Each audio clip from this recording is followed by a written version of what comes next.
Hi friends, இன்றைக்கி common man ஷோவில் என்ன நடந்துச்சுன்றத பார்ப்போமா?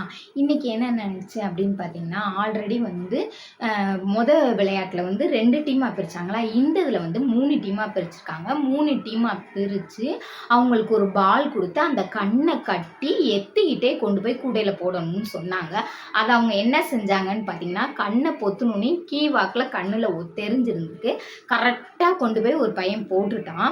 அப்போ அதை தெரிஞ்சுக்கிட்ட ஜட்ஜஸ் என்ன பண்ணாங்க அப்படின்னு பார்த்தீங்கன்னா, உங்களுக்கு கண்ணு தெரியுது, உங்கள் மாயா சொன்னாங்க, உங்கள் மனசாட்சி படியே நீங்கள் வந்து எப்படி உண்மையாக செய்யணுமோ அந்த உண்மையாக உழைச்சி செய்யுங்க அப்படின்னு சொன்னாங்க. சரின்னு சொல்லிட்டு திரும்ப எல்லாத்துக்கும் கட்டி விட்டாங்க. கட்டி விட்டால் அதை காட்டிலும் இப்போ பார்த்தீங்கன்னா ரொம்ப லேட்டாக தான் பாலை போய் போட்டாங்க.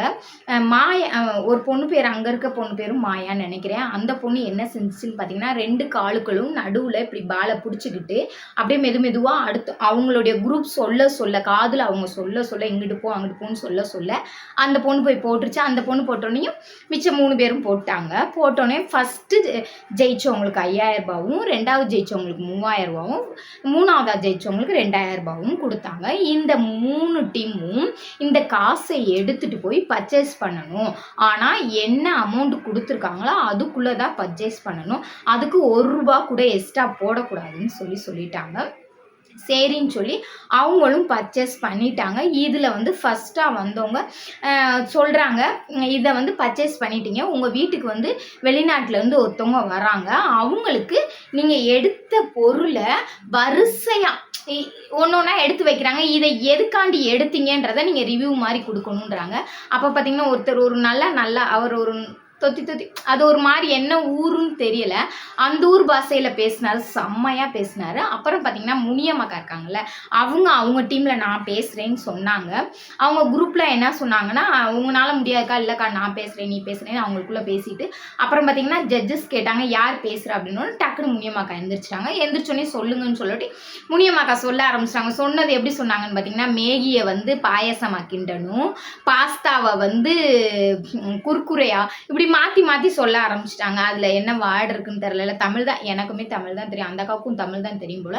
தமிழை மட்டும் சொல்லிட்டாங்க. சொன்னோடனையும் அப்போ ஜட்ஜஸ் கூப்பிட்டு கேட்குறாங்க, என்ன ஏது ஏன் நீங்கள் உங்களுக்குள்ளே சண்டை போட்ட மாதிரி இருந்துச்சு அப்படின்னு. அப்போ இந்த அக்காட்ட நாங்கள் சொல்கிறோம், அவங்க கேட்க மாட்றாங்க, நான் சொல்கிறாங்க ஆனால் புரிஞ்சுக்க மாட்றாங்க அப்படின்னு சொல்கிறாங்க. இதுதான் நடக்குது. ஆனால் ஆல்ரெடி பார்த்தீங்கன்னா இந்த ஷோவில் ஆள் எடுத்துட்டாங்க. இப்போ கூட கொஞ்ச நேரத்துக்கு முன்னாடி ப்ரோமோ விட்டுருக்காங்க. இந்த காமன் மேன் ஷோவில் இத்தனை நாளாக 5 பேர்னு சொன்னவங்க இப்போ 3 பேர்னு சொல்லிக்கிட்டு இருக்காங்க. என்னன்றது தெரியல. அதே மாதிரி இந்த வீடியோஸ் ஃபுல்லாக முடிஞ்சு போல், இந்த விளையாட்டு ஃபுல்லாக முடிஞ்சு போல், நமக்காண்டி தான் எபிசோடுன்றனால டெய்லி காட்டுறாங்க போல். ஏன் அப்படி சொல்கிறேன் பார்த்தீங்கன்னா, இதில் வந்தவங்க எல்லாருமே சேனல் வச்சுருக்கோங்க. அவங்கவுங்க சேனலில் அவங்க வெளியில் வந்த மாதிரி ஷார்ட்ஸ் போட ஆரம்பிச்சிட்டாங்க. அங்கே என்ன சம்பவம் நடந்துச்சு, அவங்க என்னென்ன சொன்னாங்க, ஒரு சில பேர் நல்ல விதமாக பேசுகிறாங்க, ஒரு சில பேர் வந்து அகெயின்ஸ்டாக பேசுகிறாங்க, என்னன்றது தெரியல. இது போக ஒரே ஒரு ரிக்வஸ்ட் நான் சொல்கிறேன். நைட்டி போட்டு வந்தாங்களா, அந்த அக்காவை வந்து எல்லாருமே திட்டுறீங்களாம். அவங்க பாவம், அவங்க ரொம்ப கஷ்டப்பட்டு அழுதுகிட்டே வீடியோ போடுறாங்க. அவங்க செஞ்சது தப்பாகவே இருந்தாலும் மன்னிப்போங்க, மன்னிப்போம், அதானங்க நம்மளோட குணம்.